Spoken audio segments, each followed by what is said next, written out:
star green and white, sacrifice the body. Garnett knocked away.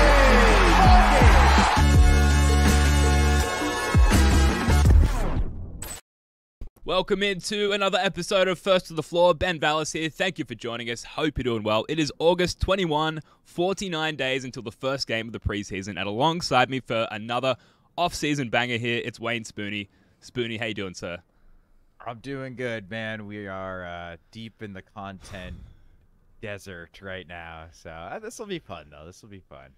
This could be a mirage, or it could be an actual oasis. We'll see as the man with the mistress with the perfectly shaped head, Jake Eisenberg. How are you, Jake? Welcome back.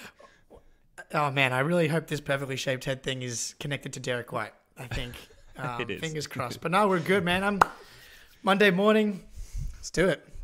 Let's get into it. All right, well, look, we've got some news to get to a little bit later, but first, the Celtics 2023-24 schedule has been released, and I've typically been someone who doesn't get the hype of the schedule release. Like, we get it, right? There's going to be 82 games, 41 road games, 41 home games, and back-to-backs. Like, we get it. That said, we're balls deep in the offseason, so we've got to try and have some fun with this schedule here, and I thought the best way to do that was to draft the top 10 dates, events, stretches, however you want to slice it, of this upcoming schedule. And for folks listening, for you, this could end up being the top 10 games that you buy tickets for. If you're in another time zone like me, it could be the top 10 days to take off work to watch the Celtics. There is some meaning to this, some purpose. We're getting through it, folks. 49 days. Now, Spoony, Jake, I have randomized the draft order for integrity's sake. I'm just going to run the little clip, the recording here. So this is a fantasy draft randomizer. Oh, wow. Now we can see Spoony, then Ben, and then Jake. I don't think we should do snake draft. I don't like snake drafts. I don't like the back-to-back picks. What do you guys think? We can do that if you want. I mean, as someone with the last pick, I would love a snake draft. So, but okay. No, I'm Jakey easy. Snaky. That's right. I don't think it matters given the content of this draft. Come but on. like in fantasy basketball, are you not doing snake drafts? I think we do in fantasy basketball, yes. Okay, all right. Yeah, you have to. Sure, Ben. Yeah. But yeah, Jeez, obviously I don't care if we go snake because it benefits me if we do not. But either way is fine with me, man. All right, Do a random number generator. Odds are snake, evens are not snake.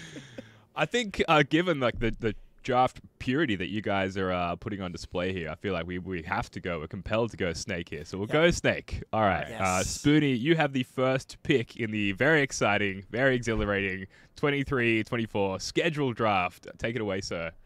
Okay, I'm gonna pander to the crowd here because I actually am more excited for a different game, but I'm going to pick this one just because I think from a value standpoint it will not get back to me. Oh, I know where he's going. So clearly I've thought this through.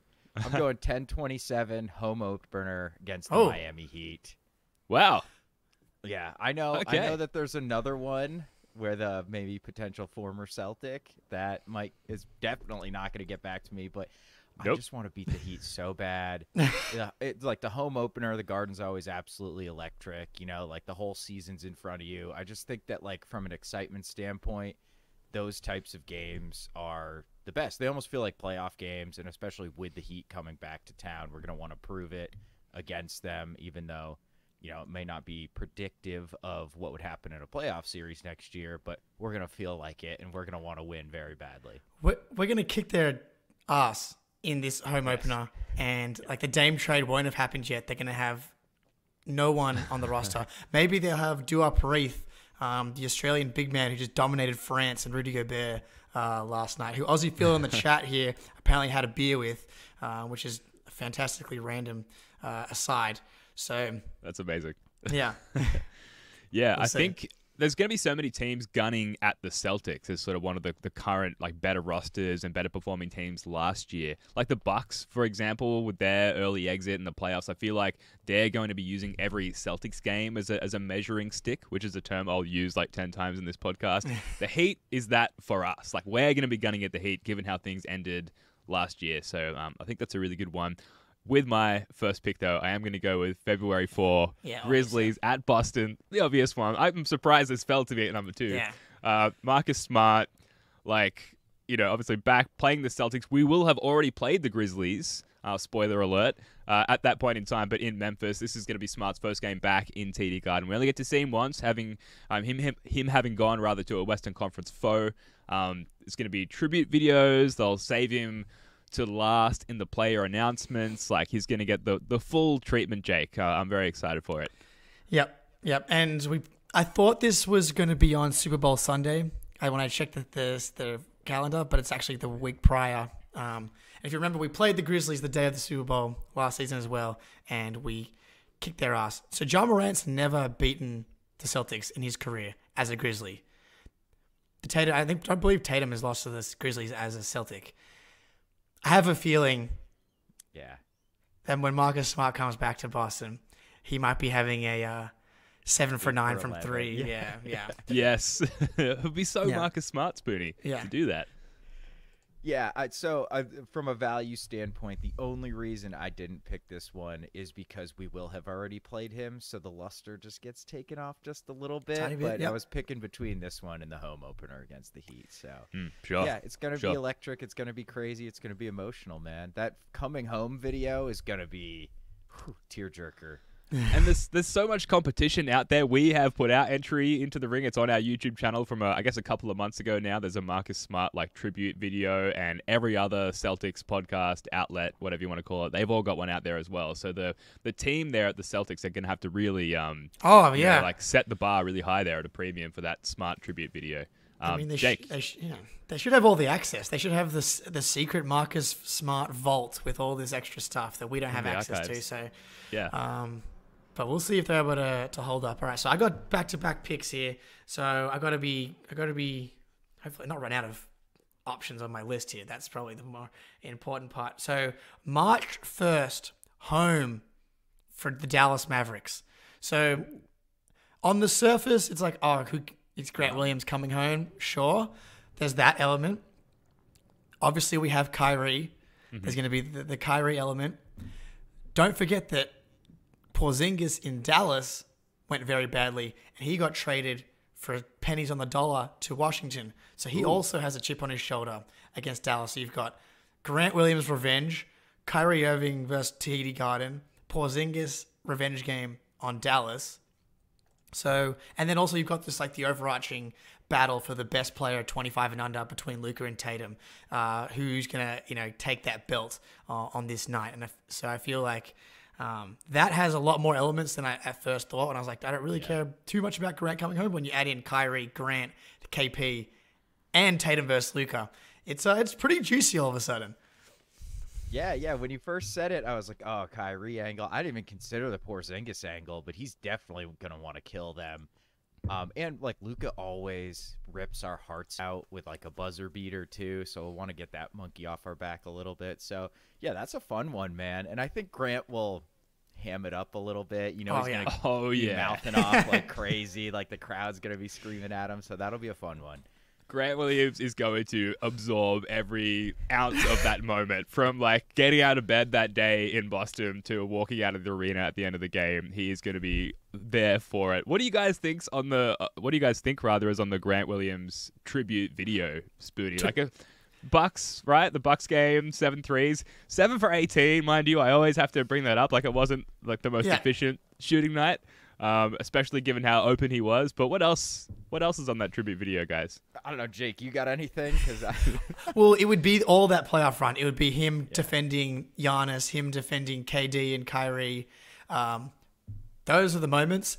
You took the words right out of my mouth, Ben. Do we get a Grant Williams tribute video? Yes. I think we do. Yeah, I think that's just what you do these days. I would love to know what the lowest tier Celtics player or ex-Celtic player was who actually got a tribute video. If you're listening, call in, let us know. We want to we want to know. Try to do that. Yeah, but did Tice get one? I'm trying. I don't think he I don't think so. Did he get one twice? Yeah, the man's so nice. They gave him 2 2 tribute videos. Zizic get one, but oh, poor Daniel Tice, our good friend, got just posterized by Anthony Edwards in FIBA today, and that's why we love Tice. That's why we loved Baines. No fear. these FIBA international guys don't care about being going viral on Twitter. They're always going to jump. Danny 2 blocks wasn't quite able to get that one done. Danny 2 blocks. All right, I'm going to cross March 1 Mavs at Celtic off my list. So, I had that at now, number 8. So now I'm trying to decide because I got a couple of ones I don't think will be picked. So I'm gonna leave them in hopes that they get back to me here. I'm gonna take one of the obvious ones. Christmas Day, Lakers Celtics in LA. I mean, if you saw the national TV schedule come out, it's like it lists how many national games each team has. The Celtics, I think, were third. The Warriors had 41. The Lakers had 35. The Celtics had 30. Lakers Celtics is still the card in the NBA. There's absolutely no doubt about it. LeBron, both teams coming off conference finals appearances. Christmas is still early enough in the season where both teams should be relatively healthy. This is going to be the prime time matchup on Christmas Day. The only shitty part about it is it's the end of a road trip.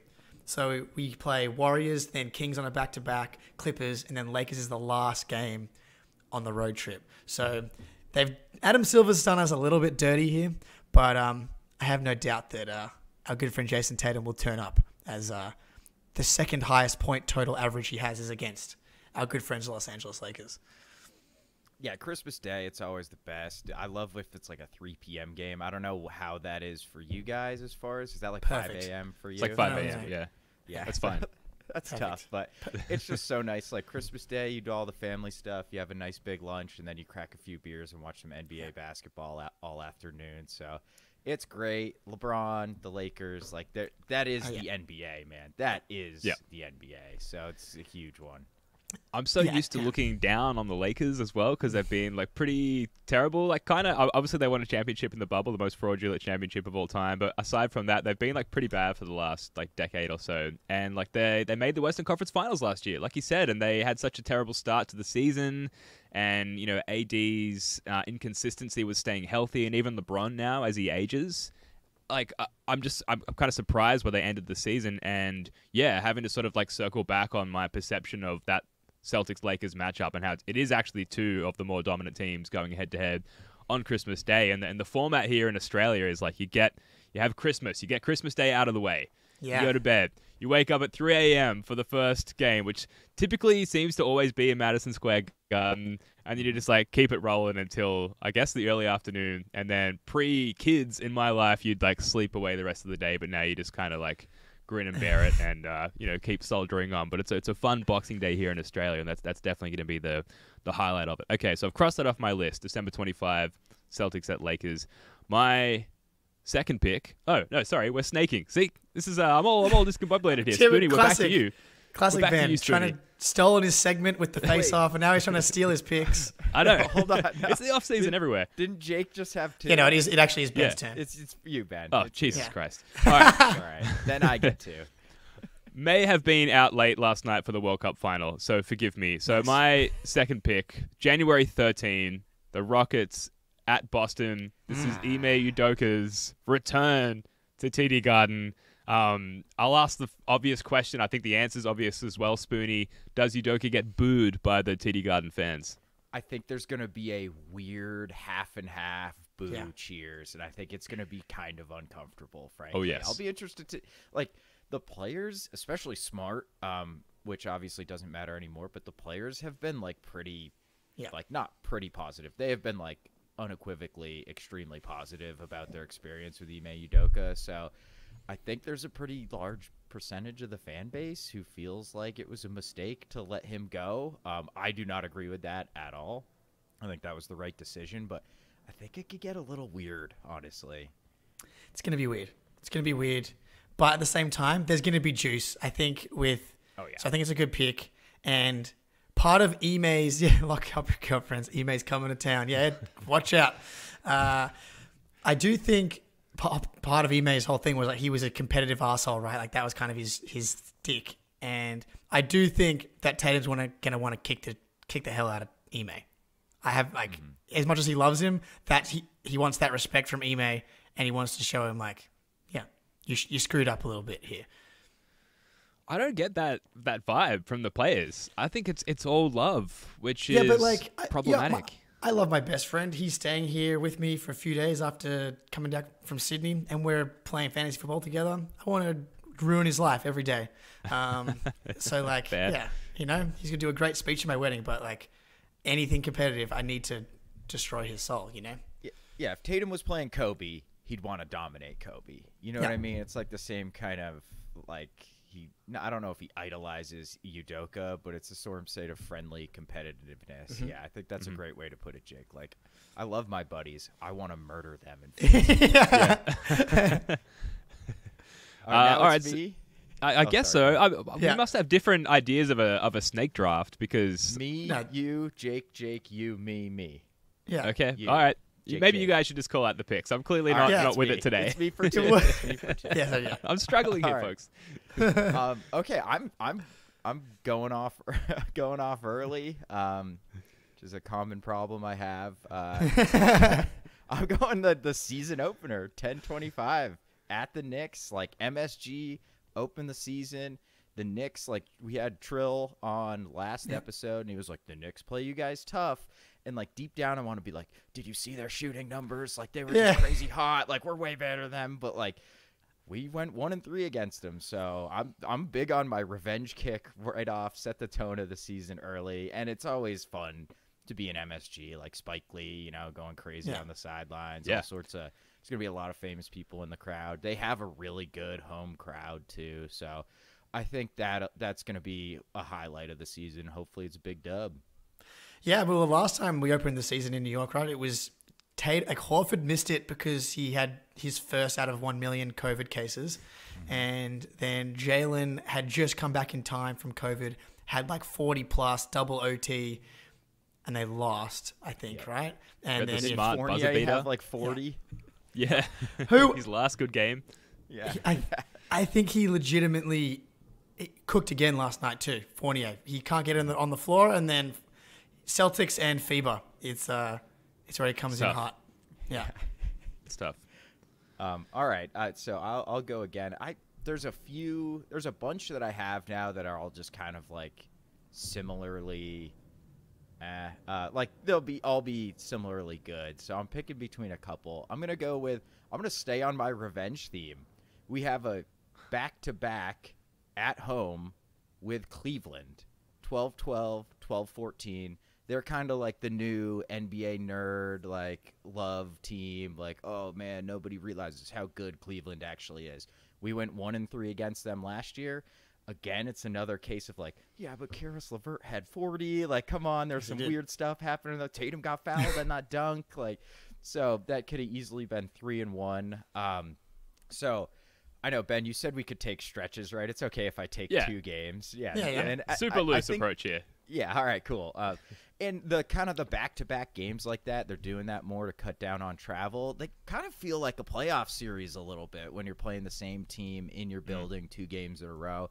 And Cleveland's going to be very good. I'll be interested to see what Mobley can do next year. So I think that'll be a good test in December, which is like when teams are really kind of starting to get their rotations right. You've knocked off the rust a little bit. Teams are finding their groove. So, and that's like 2 weeks before Christmas, a week and a half before Christmas. So it should be kind of a nice lead up. Like it. So I believe that is 6 picks now as I begin to wake up here. I think each of us have had 2. Correct me if I'm wrong. So, and I could very well be wrong. That is my Jake. third. Well, yeah. So That might have been the 7th pick then. Because he was drafted, yeah. This is going well. Yeah. Killing it. Yeah, That's so my you're third because I got Knicks, Heat, both Cleveland games. So Ben's, you're on the clock now. Yes. I'm going to go with and this is a stretch, selecting a stretch here, the month of March. Okay. So to begin the month of March, Hang on. the whole schedule. Fifth of the season. I got to adjust my board here. Hold on. I will take. I mean, you can still like nitpick individual components of the month of March. All But right, so the month of March begins with a 5-game road trip in early March. It's Cleveland, Denver, Phoenix, then Portland and Utah. Then we're home, and then we immediately play the Phoenix Suns, like the day after we get home. There's not even a long break there. Then back out on a 6-game road trip to end the month. Detroit, Chicago, the home two double away games rather at Atlanta. So Detroit, Chicago, Atlanta, Pelicans, and Charlotte. So not particularly challenging opponent to that point, but it's our second massive road trip within 1 month. And then we play the Bucks the game before heading off on that second road trip there. So it's a tumultuous month. We spend a lot of time on the road. There's some difficult opponents sort of positioned in difficult ways. And it's going to be a test for the Celtics at a time in March there where, the attention span maybe starts to wane a little bit. Maybe injuries and wear and tear is starting to peak at that point in the season. March, it's a birthday month for me. I believe it is for Spoonie as well. Mm-hmm. I don't think we're going to be blessed with very happy birthdays as Celtics fans. I think it's going to be a tough month. This is exactly when the Celtics let us down. We're going to be fighting for the best record in the league, and then we're going to lose to. It's going to be funny. We're going to win the Cleveland, Denver, Phoenix games, but we're going to drop the back-to-back against Portland and Utah. It's just going to, and then we're going to have the emotion and drama of needing to trade and shouldn't have traded this person. But then we'll bounce back right afterwards and beat Phoenix at home. So it's we beat Cleveland, Denver in the 2 Phoenix games, but why did we drop the 2 games that we should have won against Portland and Utah?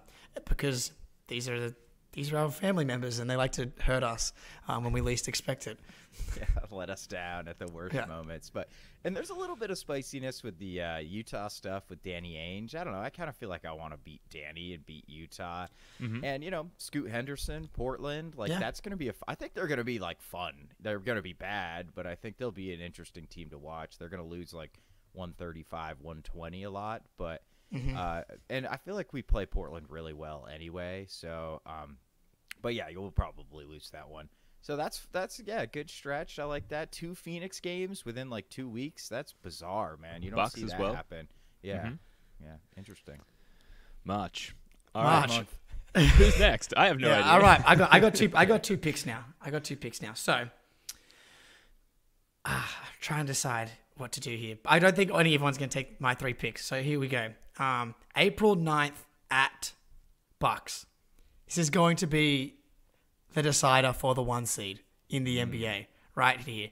And we're going to blow them out because that's what we did last time. We just proceeded to lose against the Wizards by 20, and KP dropped 40 on us. Yes. And as we punted away the 1 seed. After pretending like we cared about the 1 seed or didn't care about the 1 seed and kept changing, their players seem to keep changing their minds dependent on whether or not they won a big game or lost a bad game. But this game is going to be big at Bucks. As you said, Ben, measuring stick game. The Celtics would have probably blown the doors off the Bucks twice already in the regular season. The Bucks probably won 1 game where we didn't have a couple players. And then this is going to be the pre-playoffs 1 seed versus 2 seed. Jaylen Brown has 39 points game is my prediction. And we get to talk our shit as we go into the playoffs. And hopefully we actually meet this time as opposed to both being dispatched by the devil magic that is Miami Heat. Yeah, every game with the Bucks is a big one. They're all going to be fun. I think I've got a couple of the Bucks games on my list here, and this is one of them. So, yeah, the only problem with April games is you just never quite know who's going to be playing, who's going to be fully healthy. Because I feel like if it's April, if you've even got a minor injury at all, you're probably not going to play since it's so close to the playoffs. But I mean, it's the Bucks, man. Because it might matter though. That's the thing.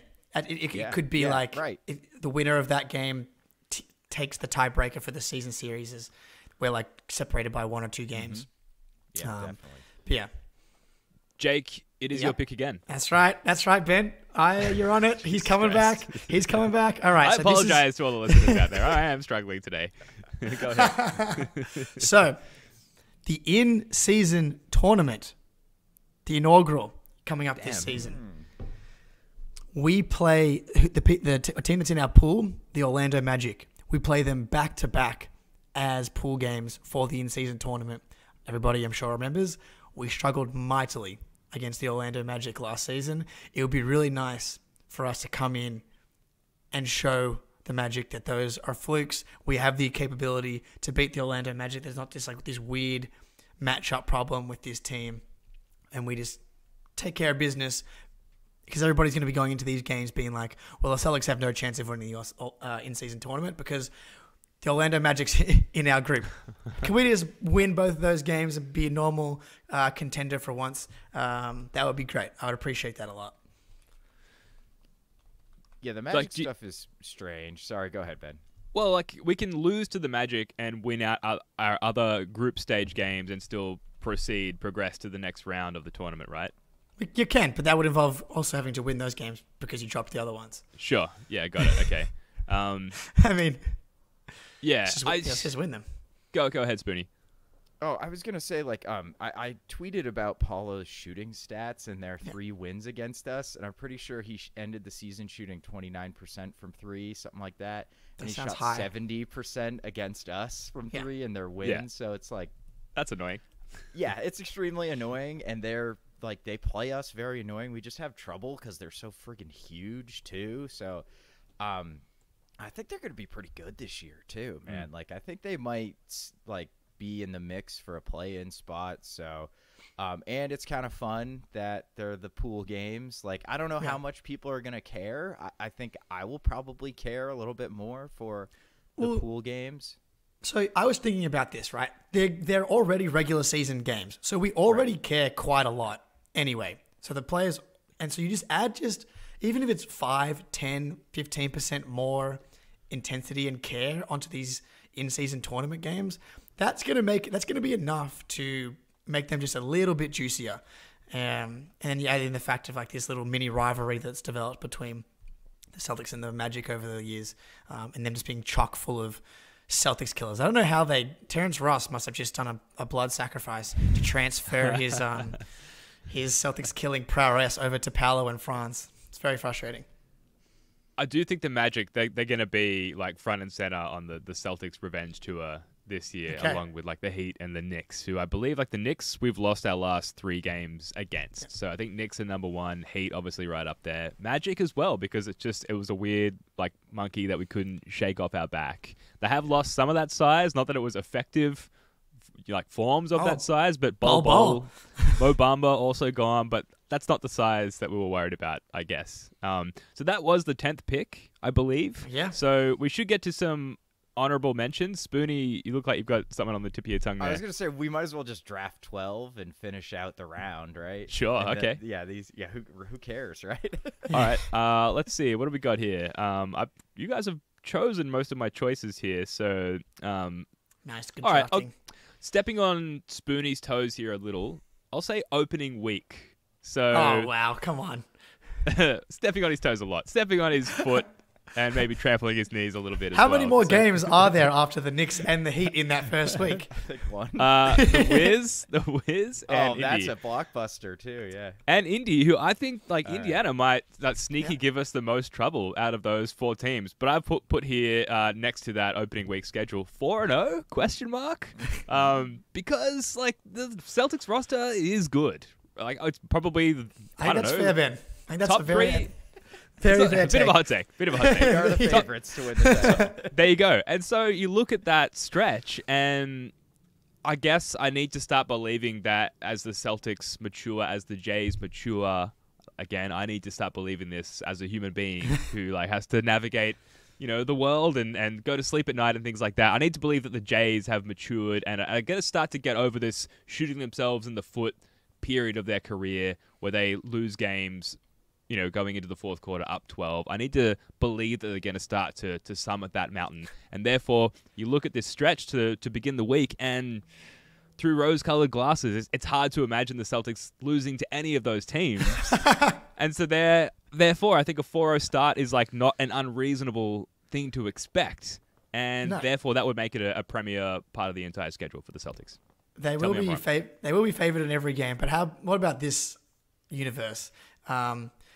We lose, we go like 2-2 or 1-3, and it's like, what we clearly are missing is Marcus Smart, and there's a weird fit. Like we're not used to the Porzingis thing. Like and now we're looking up like, hey, the Celtics record in the year that they won the title in 2000 and X, Y, and Z was actually really bad in the first 2 weeks, and this title team's record in the first month of the season was really bad, and they still won the title. I do think there's a potential for like the getting used to playing this new style with Porzingis with no Marcus Smart has the potential to be some growing pains in the first week or first month. I think that's also very possible. They also went 21-5 to start the season last year. So we'll see. Yeah, I Thoughts, wonder Spoony? if they'll I wonder if they won't take the first month quite as serious as they did last year. Although last year their defense wasn't particularly good, they just didn't miss, and that's fueled a lot of it. So, yeah, Indy's really fun. Like we have really fun games against Indy and Washington too. Although a lot of that was Porzingis last year, so maybe not the case. Jordan Poole.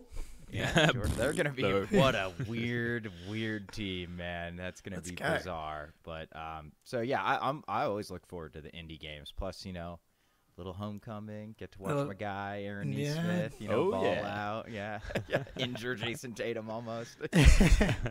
Yes, yeah. Crash Bandicoot. Can we just settle down anytime you're around Jason Tatum, please? Yeah. All right, we got one more pick. Yeah. So we can't go an entire draft of games we're looking forward to without a Philly game, right? Like we got to look forward to the Philly game. But maybe that's just where we're at mentally. I feel like we did the last two Schadenfreude reports. It felt like we put them 6 feet under the ground. It's true, we did. But I'm one to stomp on of course. Down man. Yeah, whatever. Because Embiid is. Well, Embiid will be probably good, and there'll be like momentum for again. For like here he goes MVP, and then we'll destroy them. But no, I didn't even consider Philly for my list at all. Yeah, so I got 11-8 at Philly. I think it's our first game against Philadelphia. I prefer Philly's like the one team I look forward to playing them away more than at home. So I think just Tatum ripping their hearts out again in Philadelphia, setting the tone like nothing's changed. Philadelphia, sorry. I think we got to have one on here. We got to have one Philly game. It's the last pick. I'm glad I made it. Yeah. If I was ever to be able to become like a top tier computer hacker, one of the things I would love to do is hack into this Philadelphia 76ers like Jumbotron and just play highlights of Game 7, Tatum at home, the confetti game, Ben Simmons being a coward. Like there's just an absurd amount of stuff you could just, and it'd be like PTSD. It would almost be torture. So it may, well, that's the thing about being a hacker. I'd have my, I guess it's called IP address hidden. Ben would probably know better about how to hack than I would. But that's what I would. That would be like my first task. Would be figuring out how to hack into the Sixers Jumbotron.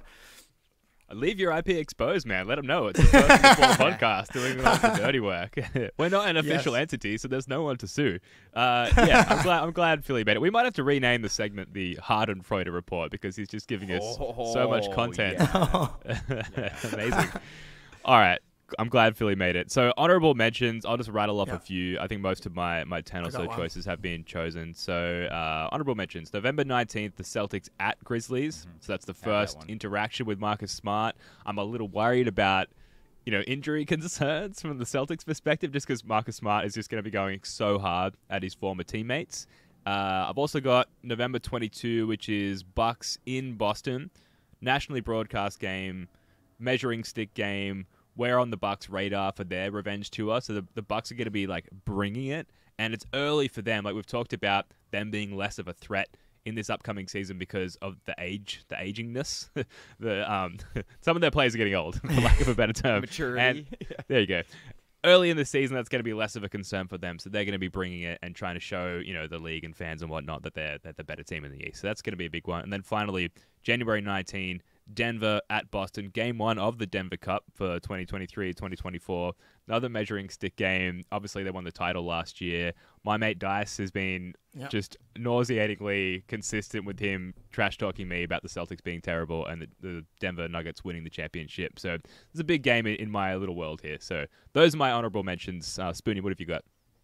I've got February 1st, Lakers in Boston. Always a big game when the Lakers come to Boston. Huge. And then 12/23 at the Spurs, our first look at Wemby. I think that's kind of cool. He's supposedly going to be like this huge, LeBron superstar level guy. So first time we're playing him, kind of fun. Right before Christmas too, everybody's off of work. Like those are always. if this was in Boston, I would try to go because I'll probably be home. But unfortunately, it's in San Antonio, which is quite a far ways away. So, everybody, you can just like drink. You don't have to worry about work. It's Christmas Eve the next day. You're playing Wemby. Like, it's probably going to be a little later at night too. So I think that'll be a cool one. Love that. I mean, like, it's crazy, the NBA right now. Like, every team has, for the most part, some kind of draw card, whether it's Wemby, like this new Rockets core with Udoka at the helm, and like Scoot. Danny Ainge has like this treasure trove of young things, and like outside of the Wizards, I feel like maybe the Hornets, like LaMelo and Brandon Miller's pretty unenticing to me, but but Tatum drops 50 on them every night, so it's like that makes it very exciting. But yeah, Wemby coming to town, so many of these young players, it's like super exciting. Even Minnesota, like Anthony, I'll watch Ant all day, man. He's exciting. So yeah, there's very few teams where I'm not like, wow, that's it. I almost put an OKC game on here just because I think their team's so fun and they beat us. I was gonna say that's my honorable mention is at OKC. That's right, because if you remember, I was in the mountains, and that's the only game that I missed all season was the OKC beat down by like 50 points. And so I did not go back and watch that game because so in my mind it never happened. But I think it is important to remind OKC that that was a fluke. It's important that every fan base and every team knows who the Celtics are and what they're about and what they're capable of. And also, selfishly, like when people in Australia ask Josh Giddey, like who's the toughest players to play, toughest teams to play, he doesn't mention the Celtics because they actually have played us very tough for his whole career because the Celtics completely disregard them as an important opponent, and the Thunder play harder than anybody in the league, which is why they always play the Celtics tough because the Celtics do not take them seriously. And they should be taking them seriously now because Shea, Giddey, Chet. So I need next time someone asks Giddey with a microphone in his mouth in Australia, who's tough? It's going to be like that boy Jason Tatum. Luke Cornett, unguardable. All right, great. So some excellent honorable mentions there. Anything else at all before we move on? I'm out. That's it. My draft board's empty. Yeah, my last pick is the entire season. All 82 games. I'll take the playoffs. We should have just done that. It would have been a much shorter podcast. All right, quick break to hear from our sponsor. The CLNS Media Network is powered by Fanduel. Sign up at fanduel.com/Boston and get in on the action with $200 in bonus bets guaranteed. That's right. Football season is about to kick off, and FanDuel is giving you the chance to win all season long because right now when you bet on a Super Bowl winner, you can get bonus bets every time they win in the regular season. Just pick any team to win the Super Bowl, and you'll get bonus bets for every victory. You can use your bonus bets on spreads, player props, over-unders, and more. So visit FanDuel.com/Boston and start earning bonus bets with America's #1 sportsbook. That's FanDuel.com/Boston. Guys, we've done a lot of live ad reads, and I feel like we've been over this and shared like how one would approach this excellent offer by FanDuel. Gamble responsibly. So I don't know, like we could probably just move on unless you've got any thoughts. No, I mean it's Eagles and Chiefs. That's our #1 pick for this bet. Panthers over 7.5 wins is my bet that I kind of like a little bit. I think that division's really bad. I think they've got some talent, and you can kind of get some good value on that. So that's my random NFL bet of the day. Cool. That's good stuff. On the Bengals bandwagon, Joe Burrow, round plus 750 for MVP. Okay. They're the best team in the league. He's going to win MVP. So, like, I'm telling you, I put that in. I got the Bengals to win. Like, I'm riding with them, baby. All right. I'm riding. All right. Yeah. Okay. All right. Shout out to FanDuel, FanDuel.com/Boston. Some news items to get to very quickly. And tell me, Jake, if this is news, this is Jason Tatum working out with the caption "Energy!" !! And we see in the background, it's the offseason, folks. I see Brett Hampton. I also see one former Celtic NBA Finals MVP.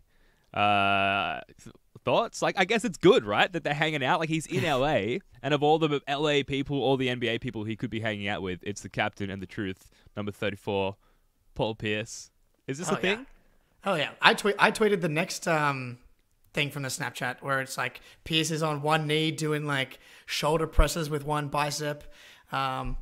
I love it, man. Pierce has fully embraced just being Mr. Celtics since leaving. Like, we all want KG to be that guy, but like it makes a little bit of sense to me that, you know, KG's not around Boston and the guys as much as Pierce was, because literally Pierce's entire career for the most part was in Boston.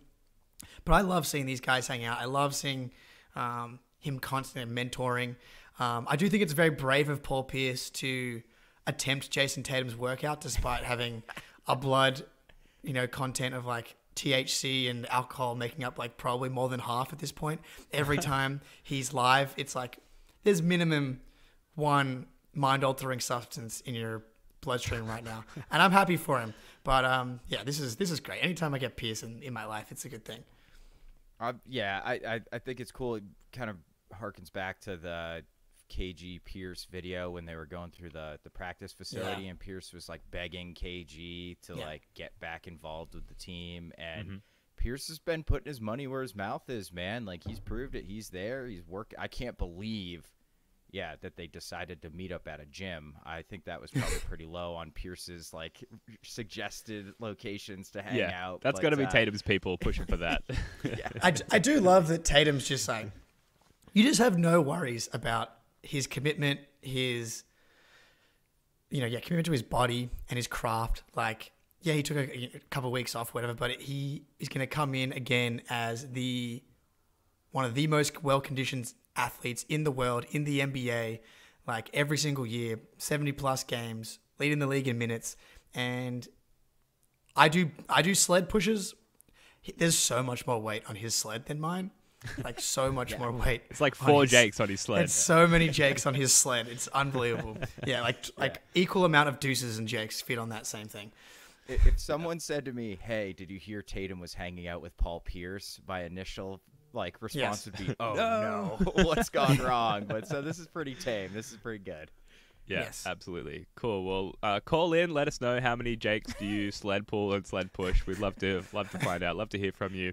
All right. So this is from moving on from EuroLeague basketball. A tweet: the probability of Svi Mihajlovic joining Panathinaikos, I've said that terribly wrong, is increasing with each passing minute. Mihajlovic, who did not accept the offers he received from the NBA, is now closer to joining that team that I tried to pronounce before and failed. Panathinaikos? Is that right? Anyway. That sounds better. I don't know if that's actually better, but yeah. Cool. I think I would have practiced before we went live. Looks like he's not going to be a Boston Celtic, is the point here, guys. So I guess to try and spin this into something Celtics related, who do you think now the focus shifts to, Spoonie, from Brad Stevens' perspective? OKC's got a roster crunch big time, so I'll be interested to see. They've got some interesting young guys that they got via like several trades. They were originally drafted by Houston with Garuba and Ty Washington. So I wonder if they're eyeing that. Brad seems to like that type of profile of guy, like the younger, hungry guy, as opposed to just like the straight up vet. But I mean, Blake's still out there, right? Like, we haven't brought Blake back, and it was one of you two who was like, I think Blake is just waiting, or it might have been Trill said, I'm just waiting for training camp to be over, then he's going to have to report, which may be what's happening here. So maybe that's what's going on. But we got 2 roster spots. There's room for a vet and then kind of a younger guy with some upside. So I'll keep a close eye on OKC during training camp. Interesting. Yeah. I had talked myself into it just enough where I'm like 6% sad that he's not a Celtic now. But yeah, because I thought he was a pretty good fit for your 14th guy. Anyway. Yeah, I'm all in on the OKC roster crunch thing, by the way, as well. Particularly Kenrich Williams, who it's not as simple as like poaching someone that they waive. There's some trade mechanics that have to happen, and us risking going over that second apron. But I'm a little concerned about the lack of depth, and we talk about Brad Stevens maybe being done, and I just really hope he's not, because we've still got some holes to fill, and we've just got we're very top heavy, and we're an injury or 2 away from having a really bad season, and we need to rest guys, and a guy like Kendrick Williams could come in and just fill a bit of a void here. Jake finds this hilarious. I want to know why. Ben, because like, if we're not deep, then like then that's part of this new CBA is that there's no one is deep. Like the Celtics go like very comfortably 9 guys deep, and that's before you include like O'Shea, Brissett, and Walsh and Banton, which I'm not sure you should be including those guys in your main rotation. But like you go 9 deep up to Pritchard, like the Bucks would kill for that depth, the Warriors would kill for that depth, the Heat would kill for that depth. Like the top teams aren't deep, and every team is 2 injuries away from having a disastrous season. So like you're right. It would be awesome if we were able to bring in Kendrick Williams, but I think in the context of the rest of the NBA, the rest of the contenders, we are the deepest team still. And thankfully, our 2 best players are 2 of the more durable stars in the NBA. So don't worry. I'll never not worry, Jake. I'll never not worry. And like, are you going for it or not? Like, just if you've got the TPE, this guy fits into it perfectly. You know, just go for it. Like, why not go all the way in? Like, because really the window is now, especially like Horford's not getting any younger. It's now. So just do it. Like, go all in. Push all your chips into the middle of the table.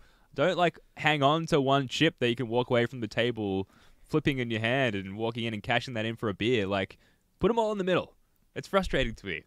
Anyway, It's not happening.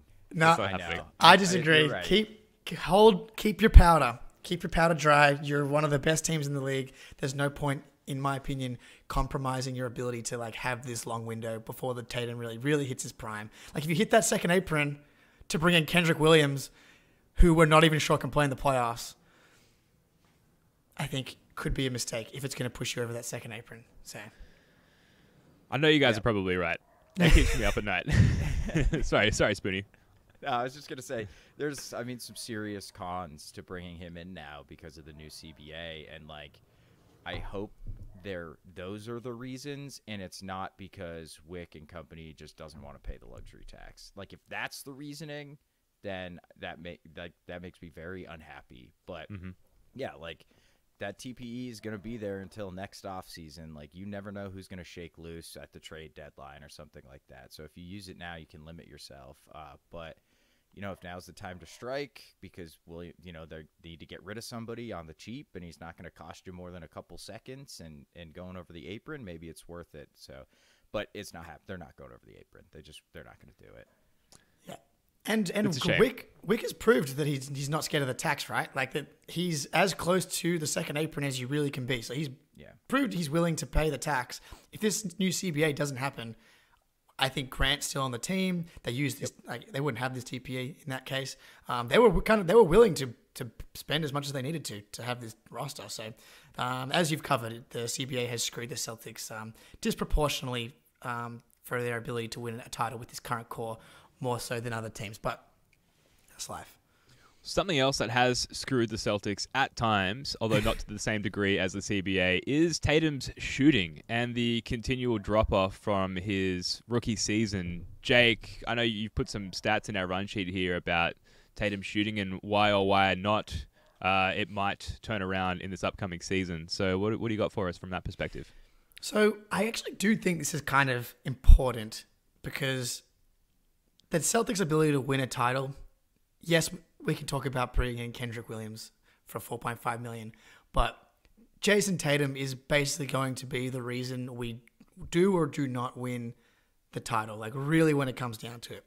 And we all know when that 3 ball, specifically the pull-up 3, is going, he is literally unguardable.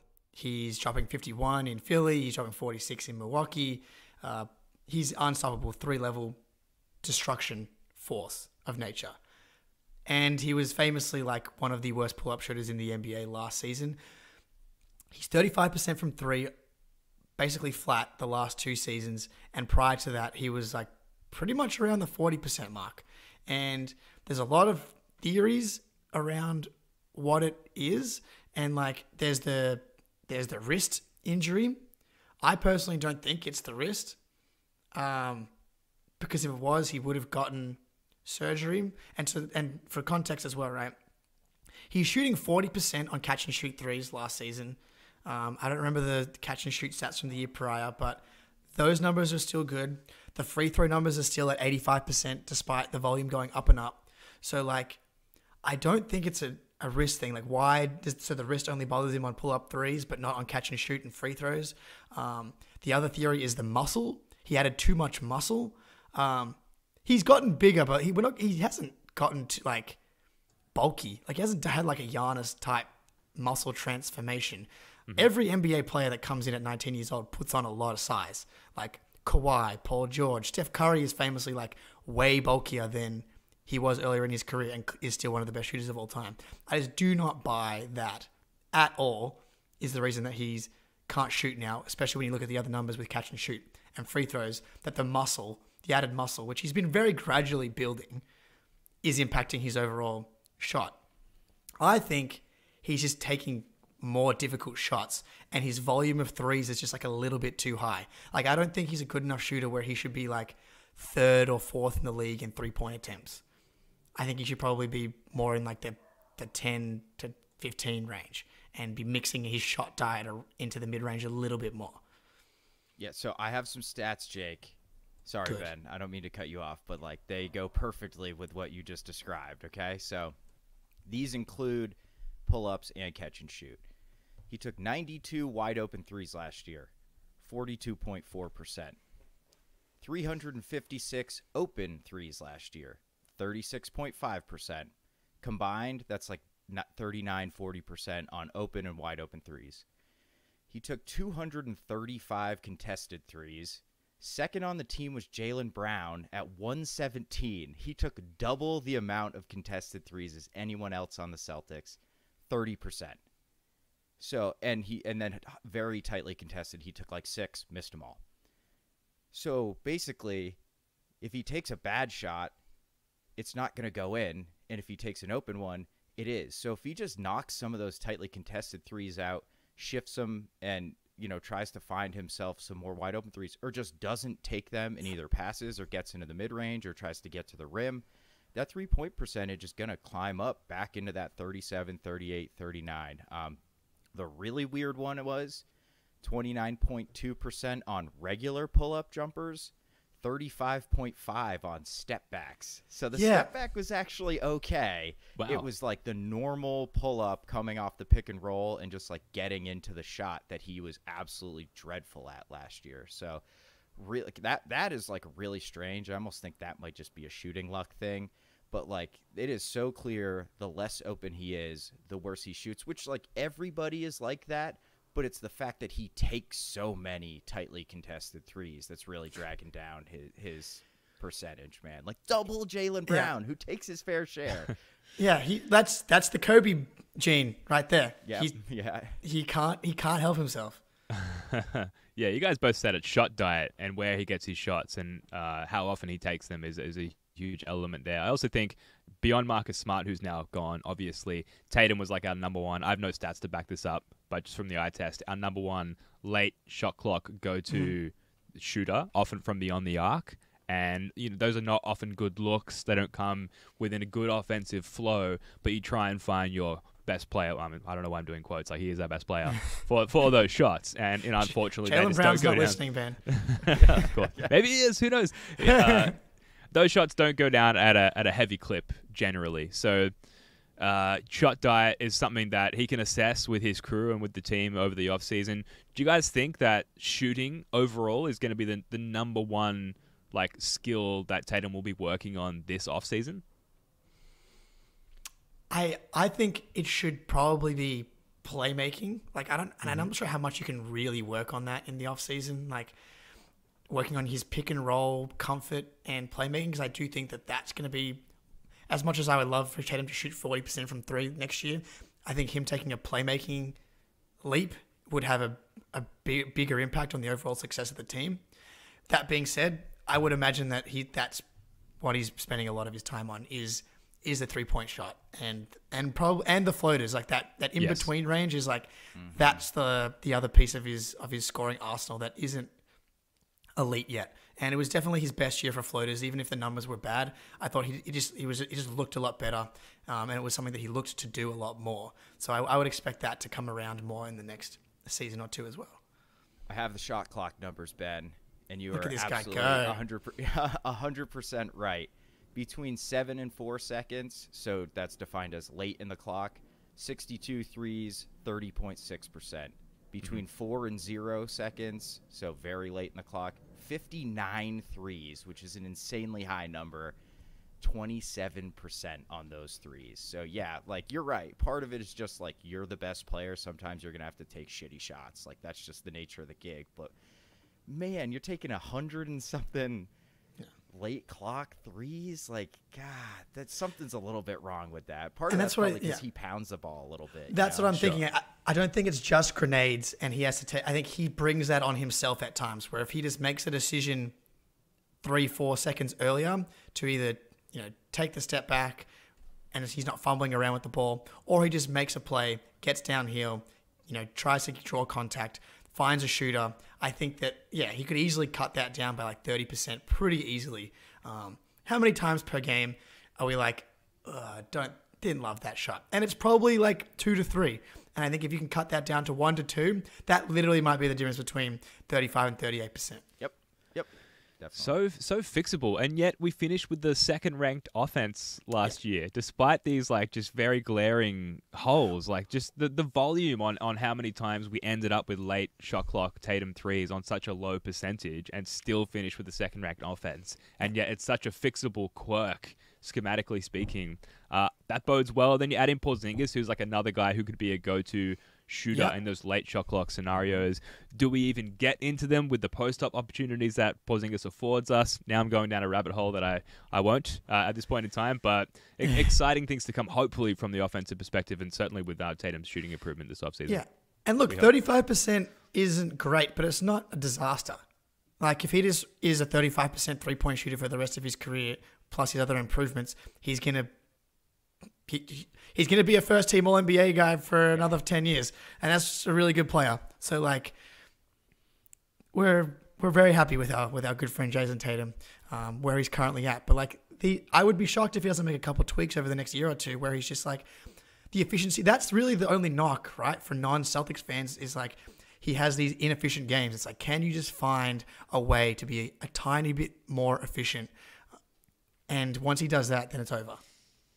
If you had to guess, outside of shot diet, which sounds like it's the unanimous decision from all of us as to why his shooting is continuing to gradually slump downwards, if you had to guess that it was something else, Spoonie, like, is it the wrist or is there something else going on? I would say it's probably the wrist. If it's anything, I don't think it's the wrist, but if I have to pick something else, I'm going with the wrist, I guess. Yeah. Well, I buy the wrist more than the muscle thing. Yeah. Like, if I had to pick between, if those are my two options, I would lean wrist issue. But like, Ben, I feel like you hold the Tatum wrist injury as you go to bed. It's like, once the wrist is better, he'll make every yeah. I mean, it's definitely not nothing. Like, look what his wrist has been strapped with for the last 2 years.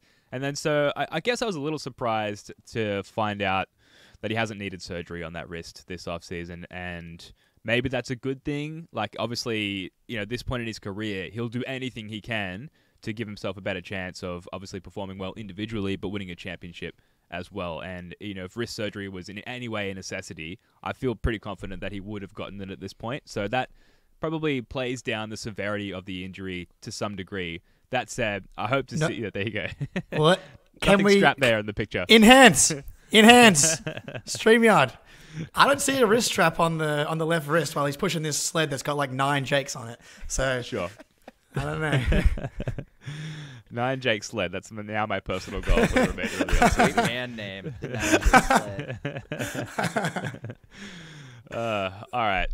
Let's leave it there. That is going to do it for this one. Thanks so much for joining us. Tomorrow night at 8 p.m., we're on the How About Them Celtics podcast for some trivia. You know that we love trivia here on this show. And then hopefully we'll have those guys back on our show later in the week for some of that game show style trivia that we've been doing the last couple of weeks. A bit of a trivia home and home there for you guys. Spoonie, Jake, love your work, guys. Until next time, go Celtics.